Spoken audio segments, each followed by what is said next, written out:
კიდევ ერთხელ და ჯერ კიდე იმას ფიქრობს და ამით შეიძლება კმაყოფილი იყო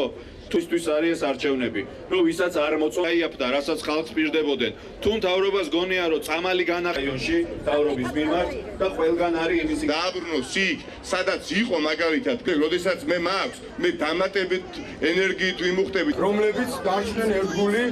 იმ რწმენისა ისეთი ბინძური ტყუილებით ეს არის ზეპარტიული არჩევნები ის რაც ეხება თბილისს ის გაცილებით მეტია ვიდრე ნებისმიერი პოლიტიკა ნებისმიერი პოლიტიკოსი და ნებისმიერი პოლიტიკური პარტია ამიტომ არჩევანი უნდა გააკვავაკეთოთ პროგრამებს შორის და არა რეალურად იმის შორის ვინ რა შეცდომა დაუშვა წინა წლებში რა თქმა უნდა ბევრი წარმატება იყო და გადასტომა იყო მაგრამ გადასტომებზე საუბარი 24 საათი 2 წლის განმავლობაში არ უნდა გაძლევდეს შენ იმის ასე თქვა უფლებას რომ მხოლოდ წინა ხელისუფლების გინებაში გატარებული 2 წელიწადი